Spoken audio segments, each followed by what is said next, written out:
Hello မင်္ဂလာခင်ဗျာကျွန်တော်ဒီနေ့ပြပြသွားမှာဆိုကျွန်တော် add account ID confirmation fail ဖြစ်တဲ့ဥစ္စာဘယ်လိုပြန်မပြတင်သွားရမလဲဘယ်လိုပြန်မ reactivate ဖြစ်အောင်လုပ်ရမလဲဆိုတော့ကျွန်တော်ပြပြီးဒီနေ့ဒီဗီဒီယိုတေချာလေးပြပြရှင်းပြပေးမှာဖြစ်ပါတယ်ကျွန်တော်ဒီမှာကြည့်လို့ဆို add account visual ဖြစ်နေတဲ့အပေါ်မှာကြည့်လို့ဆိုလို့ရှိရင် ID confirmation fail ဆိုတော့ကျွန်တော်ဒီကမှာ request view ပို့တဲ့ portal main menu ဖြစ်နေတယ်ဒီလိုမျိုးဖြစ်ရင်ဘယ်လိုမျိုးရှင်းပြီး process လုပ်ရမလဲဆိုတော့ပြပြီးဒီနေ့ဒီဗီဒီယိုအားလုံးတေချာလေးပြပြရှင်းပြပေးမှာဖြစ်ပါတယ်အဲ့တော့ကျွန်တော် user personal account မှာ ID တင်ထားလားမတင်ထားလားဆိုတော့ဥစ္စာတွေတစ်ချက်တော့ကြည့်မယ်တကယ်လို့ကျွန်တော် personal Facebook account မှာ ID မတင်ရသေးဘူးဆိုမှအဲ့ဒီဥစ္စာ ID အရင်တင်ပြီးမှဒီကနေ့ရှင်းဆက်သွားရ process လေးကျွန်တော်ပြပြပေးမှာဖြစ်ပါတယ်အဲ့တော့ကျွန်တော် personal ID ကျွန်တော်တစ်ချက်ပြပြမယ်ကျွန်တော်ဒီမှာကျွန်တော် your identity information is conformity ပေါ့နော်ကျွန်တော်ဆိုဒီဥစ္စာအားလုံး conform ဖြစ်တဲ့ green tick mark ဖြစ်နေပါတော့ဒီလိုမျိုး green tick mark ဖြစ်တော့ခဲ့ပြီဆိုရင်ကျွန်တော်ဒီ process ရှင်းဆက်သွားလို့ရတယ်တကယ်လို့ဒီနေရာမှာ green tick မပြသေးဘူးဆိုကျွန်တော်ဒီဥစ္စာကိုဖုန်းနံပါတ်နဲ့ 2 verification ခံပါ2 factor ခံပါပြီးမှတိုင်ကျွန်တော်မှတ်ပုံဖြစ်ပြီးရေမောင်းနိုင်ဖြစ်ပြီး password ဖြစ်ပြီးတက်ပုံရိုက်မှာ ID approve ဖြစ်အောင်လုပ်ပြီးသွားပြီးဒီ green tick မဖြစ်တော့ခဲ့ပြီဆိုမှတိုင်ကျွန်တော်ဒီ issue ဖြစ်ရှင်းသွားလို့ရတယ်ဒီဥစ္စာဘာကြောင့်ဖြစ်တယ်ဘယ်လိုကြောင့်ဖြစ်တယ်လဲဆိုတော့ဥစ္စာနဲ့ပတ်သက်ပြီးဒီဗီဒီယိုပေါင်းများစွာလုပ်ပြီးတင်ထားပြီးဥစ္စာရှိတယ်ဒီနေ့ဒီဗီဒီယိုမှာအဓိကဒီဥစ္စာပြုပြီးမျိုးကိုကျွန်တော်ပြပြပေးမှာဖြစ်ပါတယ်အဲ့တော့ကျွန်တော် link တစ်ခုရှိအဲ့ link ထဲကျွန်တော်တွားရပါမယ်ဒီကိစ္စကိုကျွန်တော်ဖြည့်ရှင်းဖို့ပေါ့နော်ကျွန်တော်ဒီမှာ session confirm ရ identity ဆိုမှကျွန်တော် link တစ်ခုထားထားပါတယ်ဒီ link ထဲကျွန်တော်ဒီ Facebook team နဲ့ခဏခဏစကားပြောတဲ့ကျွန်တော် Facebook team ထဲကကျွန်တော်ထားပေးထားတဲ့ link ဖြစ်တဲ့အတွက်ကြောင့်မို့ပေါ့နော်သူက right link ဖြစ်ပါတယ်โอเคကျွန်တော် link ဖွင့်နေဒီပုံစံပေါ်လာမယ်ဒီပုံစံပေါ်လာလို့ရှိရင်နည်းနည်းလေးအောက်ဆင်းသွားပြီးမှကျွန်တော်ဒီနားလေးမှာကျွန်တော်ဒီတက်ပုံတစ်ပုံထည့်ပြီးမှကျွန်တော် ID တော့တင်ရပါမယ်ကျွန်တော် personal account မှာ ID တင်တဲ့ဥစ္စာတစ်ခေါက်ဖြစ်ပါတယ်ပြီးလို့ရှိရင်ကျွန်တော်ဒီ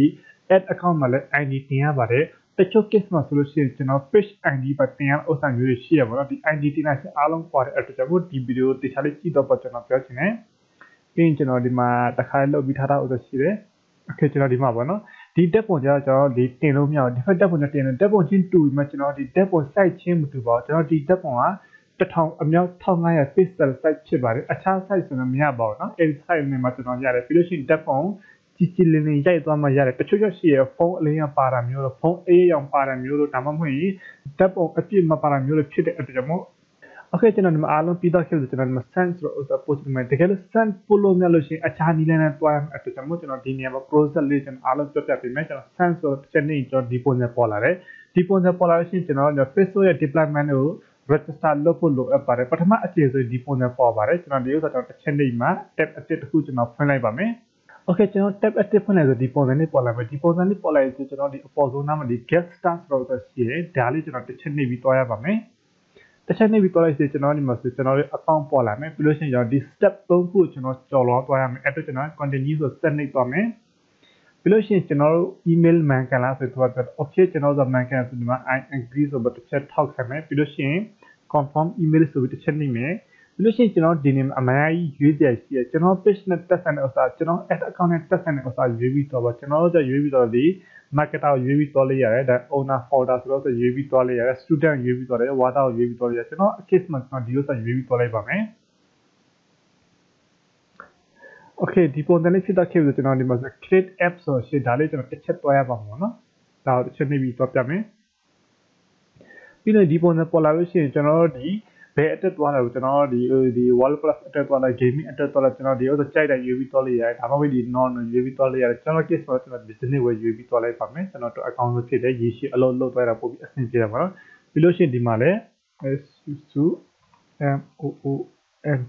စုမွန်လို့ပဲကျွန်တော်ရေးသွားလိုက်ပါမယ်စုမွန်1ဆိုပြီးသွားလိုက်မယ် create app ဆိုပြီးချလိုက်ပါမယ်ပြီးလို့ရှိရင်ကျွန်တော်ရဲ့ဒီ personal Facebook account ရဲ့ passport ကျွန်တော်ရိုက်ထည့်ရမယ်ပြီးလို့ရှိရင် submit ဆိုပို့လိုက်မယ